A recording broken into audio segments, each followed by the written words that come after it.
Facebook ਦੀ ਜਿਹੜੀ ਹੁਣ parent company ਆ ਮੈਟਾ ਪਿਛਲੇ ਸਾਲ ਜਦੋਂ ਰੀਸਟਰਕਚਰਿੰਗ ਹੋਈ ਉਦੋਂ ਇਹ ਇੱਕ ਨਾਮ ਦੇ ਦਿੱਤਾ ਗਿਆ, ਉਹਦੇ ਅੰਡਰ ਜਿਹੜੀਆਂ ਵੱਖੋ ਵੱਖਰੀਆਂ ਕੰਪਨੀਆਂ ਨੇ। ਹੁਣ ਇਹਨਾਂ ਨੇ ਕਿਹਾ ਕਿ ਕੈਨੇਡਾ ਦੇ ਵਿੱਚ ਇਹਨਾਂ ਨੇ 2500 ਨਵੇਂ ਸਟਾਫ ਮੈਂਬਰ ਹਾਇਰ ਕਰਨੇ ਨੇ ਅਗਲੇ 5 ਸਾਲਾਂ 'ਚ। ਟੋਰਾਂਟੋ ਦੇ ਵਿੱਚ ਇੱਕ ਨਵਾਂ ਇੰਜੀਨੀਅਰਿੰਗ ਹੱਬ ਸਥਾਪਿਤ ਕੀਤਾ ਜਾਏਗਾ ਅਤੇ ਕਈ ਪੋਜੀਸ਼ਨਸ ਰਿਮੋਟ ਹੋਣਗੀਆਂ। ਵੀਰੇ ਹੁਣ ਇਹਦੇ ਨਾਲ ਇੱਕ ਗੱਲ ਇਹ ਚੱਲਦੀ ਹੈ ਕਿ ਕੈਨੇਡਾ ਦੇ ਵਿੱਚ ਕਹਿੰਦੇ ਕਿ ਟੈਕਨੋਲੋਜੀਕਲ ਜਿਹੜੇ ਕੁਆਲੀਫਾਈਡ ਲੋਕ ਨੇ ਉਹਨਾਂ ਦੀ ਬੜੀ ਘਾਟ ਹੈ। ਸੋ ਬੜੀ ਇਹ ਹੈਰਾਨੀ ਵਾਲੀ ਗੱਲ ਲੱਗਦੀ ਕਈ ਵਾਰ, ਕਿਉਂਕਿ ਜਿਹੜੀ ਅਸੀਂ ਪਹਿਲਾਂ ਗੱਲ ਕਰ ਰਹੇ ਸੀ ਸ਼ੋਅ ਤੋਂ ਕਿ ਪਿਛਲੇ ਸਾਲ 4.5 ਲੱਖ ਇੰਟਰਨੈਸ਼ਨਲ ਸਟੂਡੈਂਟਸ ਕੈਨੇਡਾ ਆਏ ਨੇ, 4.5 ਲੱਖ ਇੱਥੇ ਆ ਕੇ ਪੜ੍ਹਾਈ ਕੀਤੀ ਯੂਨੀਵਰਸਿਟੀ। ਯੈਸ, 4.5 ਲੱਖ ਨਵੇਂ ਆਏ ਨੇ ਜਿਹੜਾ ਉਹ ਰਿਕਾਰਡ ਹੈ। And it's a record. 2,17,000 ਉਹਨਾਂ ਚੋਂ ਇੰਡੀਆ ਤੋਂ ਆਏ ਨੇ, 1,05,000 ਆਏ ਨੇ ਚਾਈਨਾ ਤੋਂ। ਸੋ ਸਾਨੂੰ ਪਤਾ ਵੀ ਇੰਟਰਨੈਸ਼ਨਲ ਸਟੂਡੈਂਟਸ ਹੁਣ ਬਹੁਤ ਵੱਡੀ ਗਿਣਤੀ ਦੇ ਵਿੱਚ ਕੈਨੇਡਾ ਨੂੰ ਚੂਜ਼ ਕਰਦੇ ਨੇ ਇੱਥੇ ਆਉਣ ਦੇ ਵਾਸਤੇ। ਜਦੋਂ ਇਹ ਗੱਲ ਪੜ੍ਹੀ ਅਸੀਂ ਉਦੋਂ ਨਾਲ ਦੀ ਨਾਲ ਹੀ ਇਹ ਗੱਲ ਕਰ ਰਹੇ ਸੀ ਵੀ ਇਹ ਗੱਲ ਹੋ ਰਹੀ ਹੈ ਕਿ ਜੀ ਇਨਫ ਇੰਨੇ ਲੋਕੀ ਟੈਕਨੀਕਲ ਜਾਂ ਟੈਕ ਸੈਕਟਰ ਦੇ ਵਿੱਚ ਕੈਨੇਡਾ ਦੀਆਂ ਯੂਨੀਵਰਸਿਟੀਜ਼ ਤੋਂ ਗ੍ਰੈਜੂਏਟ ਨਹੀਂ ਹੋ ਰਹੇ। ਫਿਰ ਇਹ ਗੱਲ ਦਿਮਾਗ 'ਚ ਆਉਂਦੀ ਹੈ ਵੀ ਸਟੂਡੈਂਟਸ ਤਾਂ ਇੰਟਰਨੈਸ਼ਨਲ ਵੀ ਆ ਰਹੇ ਨੇ, ਬਹੁਤ ਵੱਡੀ ਗਿਣਤੀ 4.5 ਲੱਖ।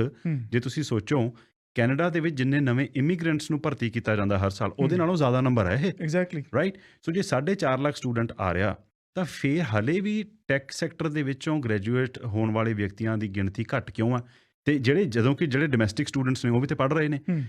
ਫਿਰ ਇਹਦੇ ਵਿੱਚ ਗੱਲ ਇਹ ਆਉਂਦੀ ਆ ਕਿ ਕੀ ਜਿਹੜੇ ਪ੍ਰੋਗਰਾਮਸ ਇੱਥੇ ਆਫਰ ਕੀਤੇ ਜਾ ਰਹੇ ਨੇ ਤਾਂ ਕੀ ਉਹ ਜੌਬ ਰੈਡੀ ਪ੍ਰੋਗਰਾਮਸ ਹੈ ਹੀ ਨਹੀਂ? ਸੋ ਕਿਹੜੇ ਪ੍ਰੋਗਰਾਮਸ ਨੇ ਜਿਹੜੇ ਇੰਟਰਨੈਸ਼ਨਲ ਸਟੂਡੈਂਟਸ ਇੱਥੇ ਆ ਕੇ ਪੜ੍ਹ ਰਹੇ ਨੇ ਕਿ ਟੈਕ ਸੈਕਟਰ ਜਿਹੜਾ ਕਿ ਸਭ ਤੋਂ ਜ਼ਿਆਦਾ ਪੋਪੂਲਰ ਸੈਕਟਰ ਹੋਣਾ ਚਾਹੀਦਾ, and it's a very well paying sector. Exactly. So ਵੀਰੇ ਜਿਹੜੀ ਅਸੀਂ ਗੱਲ ਕਰਦੇ ਸੀ ਕਿ ਕੀ ਇਹਦਾ ਇੱਕ ਰੀਜ਼ਨ ਇਹ ਵੀ ਹੋ ਸਕਦਾ ਕਿ ਫੈਡਰਲ ਲੈਵਲ 'ਤੇ ਸਾਡੇ ਇੱਥੇ ਕੈਨੇਡਾ ਦੇ ਵਿੱਚ ਐਜੂਕੇਸ਼ਨ ਮਿਨਿਸਟਰੀ ਨਹੀਂ ਹੈਗੀ। ਹੈ ਨਹੀਂ। ਸੋ ਨਿਰਧਾਰਿਤ ਕੌਣ ਕਰਦਾ? ਇਮੀਗ੍ਰੇਸ਼ਨ ਡਿਪਾਰਟਮੈਂਟ ਐਂਡ ਜਿਹੜੇ ਆਪਣਾ ਇੰਪਲੋਇਮੈਂਟ ਵਾਲੇ। ਸੋ ਉਹਨਾਂ ਦੇ ਆਪਸੀ ਤਾਲਮੇਲ ਕਿੰਨਾ ਕੁ ਹੈਗਾ? ਸੋ ਕੀ ਹੁਣ ਇੱਕ ਲੋੜ ਹੈ ਕਿ ਸਾਡੇ ਇੱਥੇ ਇੱਕ ਫੈਡਰਲ ਲੈਵਲ 'ਤੇ ਵੀ ਐਜੂਕੇਸ਼ਨ ਮਿਨਿਸਟਰੀ ਹੋਵੇ, ਜਾਂ ਜਿਹੜੇ ਕੋਈ ਕੰਸਲਟੇਟਿਵ ਰੋਲ ਦੇ ਵਿੱਚ ਹੋਣ ਉੱਥੇ ਐਜੂਕੇਸ਼ਨ ਵਾਲੇ ਕੋਈ ਮਾਹਰ ਲੋਕ ਹੋਣ ਜਿਹੜੇ ਦੱਸਣ ਕਿ ਐਕਚੁਅਲੀ ਇੱਥੇ ਸਾਨੂੰ ਕਿਹੜੇ ਕੋਰਸਿਸ ਕਰਾਉਣੇ ਚਾਹੀਦੇ ਨੇ ਜਿਹੜੇ ਜੌਬ ਮਾਰਕੀਟ ਦੇ ਨਾਲ ਵੀ ਓਰੀਐਂਟਡ ਹੋਣ। ਪਲੱਸ ਯੂਨੀਵਰਸਿਟੀਜ਼ ਦੇ ਵਿੱਚ ਕਰਿਕੂਲਮ ਕੀ ਹੈ, ਉਹਦੇ ਵਿੱਚ ਕੀ ਪੜ੍ਹਾਇਆ ਜਾ ਰਿਹਾ ਬੱਚਿਆਂ ਨੂੰ, ਉੱਥੇ ਬੱਚਿਆਂ ਵਾਸਤੇ ਕੀ ਸਟੱਡਿੰਗ ਕੰਡੀਸ਼ਨਸ ਨੇ। ਉਹ ਮੈਨੂੰ ਲੱਗਦਾ ਕਿ ਫੈਡਰਲ ਲੈਵਲ 'ਤੇ ਜੇ ਹੁਣ 4.5 ਲੱਖ ਸਟੂਡੈਂਟਸ ਇੱਕ ਸਾਲ ਦੇ ਵਿੱਚ ਇੰਟਰਨੈਸ਼ਨਲ ਸਟੂਡੈਂਟਸ ਕੈਨੇਡਾ ਦੇ ਵਿੱਚ ਆ ਰਹੇ ਨੇ, ਐਂਡ ਉਹਦੇ ਬਾਵਜੂਦ ਇੱਥੇ ਟੈਕ ਸੈਕਟਰ ਦੇ ਵਿੱਚ ਗ੍ਰੈਜੂਏਟਸ ਦੀ ਘਾਟ ਹੈ, ਇਹ ਗੱਲ ਆਪਸ ਰਲਦੀ ਨਹੀਂ। ਤੇ ਇਹ ਗੱਲ ਜ਼ਰੂਰ ਇਹ ਸਾਰਿਆਂ ਨੂੰ ਪਤਾ ਹੈ ਕਿ ਡੋਮੈਸਟਿਕ ਸਟੂਡੈਂਟਸ ਜਿਹੜੇ ਨੇ ਤੇ ਇੰਟਰਨੈਸ਼ਨਲ ਸਟੂਡੈਂਟਸ, ਉਹਨਾਂ ਦੀ ਹਕੀਕਤ ਵੱਖੋ ਵੱਖਰੀ ਹੈ। ਸੋ ਉਹਨਾਂ ਨੂੰ ਇੱਕ ਵੱਖਰੀ ਤਰ੍ਹਾਂ ਦਾ ਕਰਿਕੂਲਮ ਚਾਹੀਦਾ ਤੇ ਡੋਮੈਸਟਿਕ ਸਟੂਡੈਂਟਸ ਨੂੰ ਥੋੜ੍ਹਾ ਵੱਖਰਾ ਕਰਿਕੂਲਮ ਚਾਹੀਦਾ, ਕਿਉਂਕਿ ਕੋਰਸਿਸ ਦਾ ਵੀ ਫਰਕ ਹੈ, ਉਹਨਾਂ ਦੀ ਇੱਕ ਜਿਹੜੀ ਬੇਸਿਕ ਜਿੱਥੋਂ ਸ਼ੁਰੂਆਤ ਕਰਦੇ ਨੇ ਉਹ ਵੀ ਫਰਕ ਹੈ। ਸੋ ਉਹਨਾਂ ਵਾਸਤੇ ਪਾਲਿਸੀਜ਼ ਕੀ ਵੱਖਰੀਆਂ ਹੋਣੀਆਂ ਚਾਹੀਦੀਆਂ ਨੇ, ਉਹਨਾਂ ਵਾਸਤੇ ਇੱਕ ਫੈਡਰਲ ਲੈਵਲ, ਕਿਉਂਕਿ ਜਿਹੜੇ ਵੀ ਸਟੂਡੈਂਟਸ ਆਉਂਦੇ ਨੇ ਉਹ ਵੱਖੋ ਵੱਖਰੇ ਪ੍ਰੋਵਿੰਸਿਸ ਵਿੱਚ ਜਾਂਦੇ ਨੇ। 4.5 ਲੱਖ ਆਏ, ਸਾਰੇ BC ਵਿੱਚ ਨਹੀਂ ਆਏ, ਸਾਰੇ ਓਨਟਾਰੀਓ ਨਹੀਂ ਗਏ, ਕੁਝ BC ਗਏ, ਕੁਝ ਓਨਟਾਰੀਓ ਗਏ, ਕੁਝ ਕੁਬੈਕ ਵੀ ਗਏ ਹੋਣਗੇ, ਬਾਕੀ ਸੂਬਿਆਂ ਵਿੱਚ ਵੀ।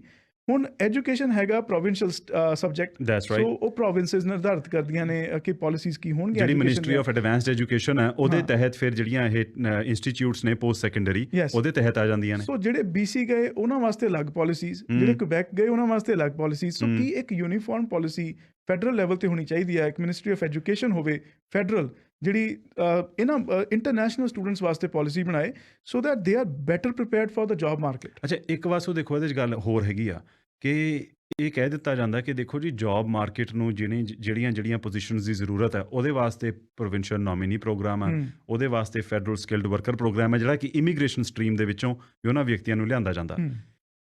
ਅਨਫੋਰਚੂਨੇਟਲੀ ਇੰਟਰਨੈਸ਼ਨਲ ਜਿਹੜੇ ਗ੍ਰੈਜੂਏਟਸ ਇੱਥੇ ਆਉਂਦੇ ਨੇ ਜਿਨ੍ਹਾਂ ਨੇ ਕਿਸੇ ਹੋਰ ਮੁਲਕ ਤੋਂ ਤਾਲੀਮ ਹਾਸਲ ਕੀਤੀ ਹੈ, ਜਿਨ੍ਹਾਂ ਨੇ ਕਿਸੇ ਹੋਰ ਮੁਲਕ ਦੇ ਵਿੱਚ ਐਕਸਪੀਰੀਅੰਸ ਵੀ ਲਿਆ ਹੋਇਆ, ਉਹਨਾਂ ਨੂੰ ਇੱਥੇ ਆਉਂਦੇ ਸਾਰ ਸਿੱਧੇ ਜੌਬ ਨਹੀਂ ਮਿਲ ਜਾਂਦੀ। ਸਾਨੂੰ ਉਹ ਵੀ ਪਤਾ ਕਿ ਉਹ ਕਿੰਨਾ ਵੱਡਾ ਗੈਪ ਹੈ। ਉਸ ਗੈਪ ਨੂੰ ਪਲੱਗ ਕਰਨ ਦਾ ਇੱਕ ਵਧੀਆ ਤਰੀਕਾ ਇਹ ਦੱਸਿਆ ਜਾਂਦਾ ਕਿ ਦੇਖੋ ਜੀ ਤੁਸੀਂ ਯੰਗ ਬੰਦੇ ਲੈ ਆਓ ਜਿਹੜੇ ਕੈਨੇਡਾ ਦੇ ਵਿੱਚ ਹੀ ਆ ਕੇ ਪੜ੍ਹਨਗੇ, ਕਿਉਂਕਿ ਉਹਨਾਂ ਦੀ ਪੜ੍ਹਾਈ ਕੈਨੇਡੀਅਨ ਹੋਏਗੀ। ਸੋ ਉਹਨਾਂ ਵਾਸਤੇ ਜਿਹੜਾ ਇੱਕ ਚੈਲੰਜ ਹੈ ਨਾ ਕਿ ਤੁਹਾਡੀ ਐਜੂਕੇਸ਼ਨ ਜੀ ਸਾਡੀ ਕੈਨੇਡੀਅਨ ਐਕਸਪੀਰੀਅੰਸ ਦੇ ਨਾਲ ਮੇਲ ਨਹੀਂ ਖਾਂਦੀ, ਵੀ ਉਹਨਾਂ ਨੇ ਵਧੀਆ ਢੰਗ ਨਾਲ ਇੰਟੀਗ੍ਰੇਟ ਹੋ ਜਾਣਾ, ਜੋ ਕਿ ਗੱਲ ਸਹੀ ਵੀ ਆ। ਪਰ ਹੁਣ ਉਹ ਕੋਰਸਿਸ ਕਿਹੜੇ ਹੋ ਰਹੇ ਨੇ ਕਿ ਉਹਨਾਂ ਕੋਰਸਿਸ ਦੇ ਆਧਾਰ 'ਤੇ ਜਾਂ ਉਹ ਕਿੰਨੇ ਕੁ ਇੰਟਰਨੈਸ਼ਨਲ ਸਟੂਡੈਂਟਸ ਅਜਿਹੇ ਨੇ ਕਿ ਉਹਨਾਂ ਨੇ ਜਿਹੜਾ ਕੋਰਸ ਕੀਤਾ ਉਹ ਅਲਟੀਮੇਟਲੀ ਉਸੇ ਫੀਲਡ ਦੇ ਵਿੱਚ ਜੌਬ ਵੀ ਕਰ ਰਹੇ ਨੇ।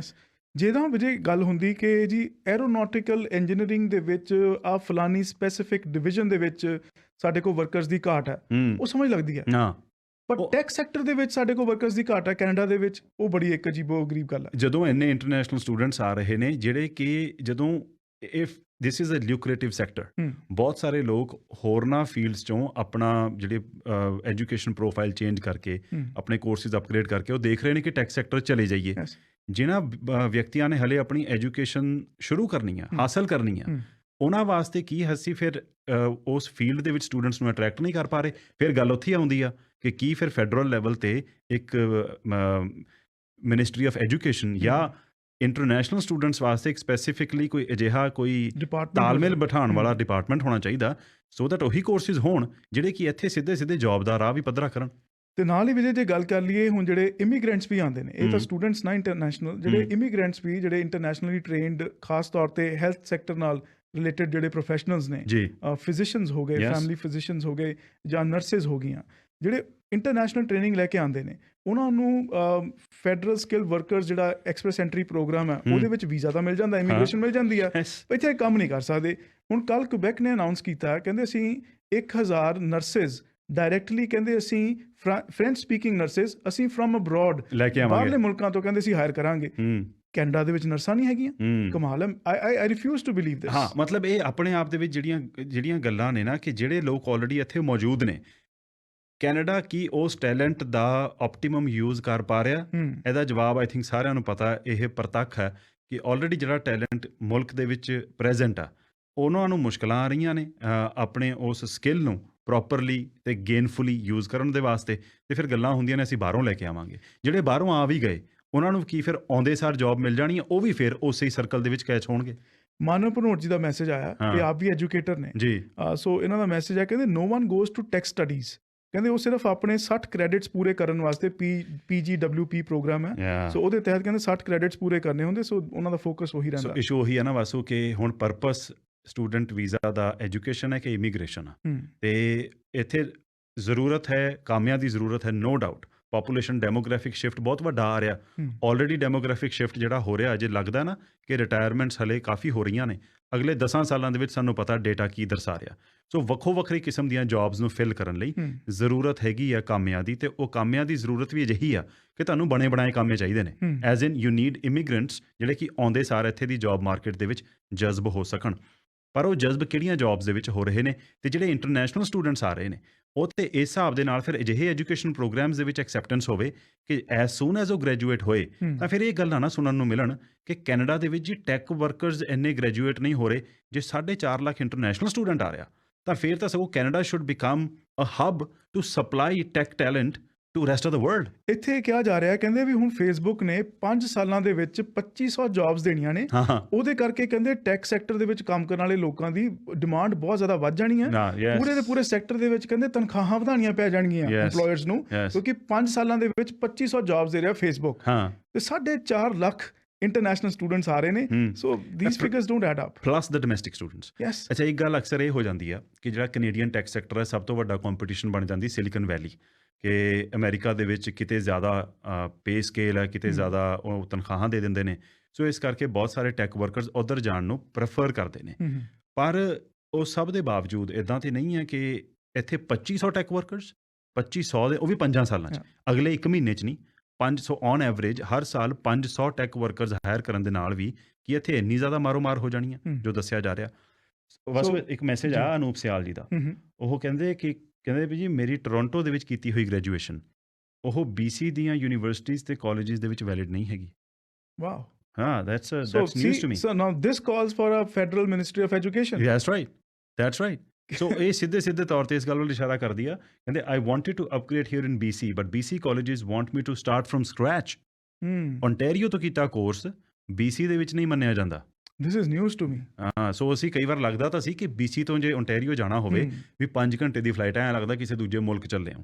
ਪਰ ਜਦੋਂ ਇੰਨੀ ਜ਼ਿਆਦਾ ਇਕਸਾਰਤਾ ਤੁਸੀਂ ਮਤਲਬ ਕੰਟਰੀ ਦੇ ਵਿੱਚ ਆਪਾਂ ਗੱਲ ਕਰਦੇ ਹਾਂ, ਓਨਟਾਰੀਓ ਦਾ ਕੀਤਾ ਕੋਰਸ BC 'ਚ ਨਾ ਮੰਨਿਆ ਜਾਵੇ, ਡਰਾਈਵਰ ਲਾਇਸੈਂਸ ਮੰਨ ਲਿਆ ਜਾਂਦਾ, ਡਰਾਈਵਰ ਲਾਇਸੈਂਸ ਮੰਨ ਲੈਂਦੇ, ਡਰਾਈਵਰ ਲਾਇਸੈਂਸ ਤਾਂ ਬਾਹਰ ਦਾ ਵੀ ਮੰਨ ਲੈਂਦੇ, ਉਹ ਬੰਦਾ ਭਾਵੇਂ ਐਕਸੀਡੈਂਟ ਕਰ ਦੇਵੇ। Yes, that's right.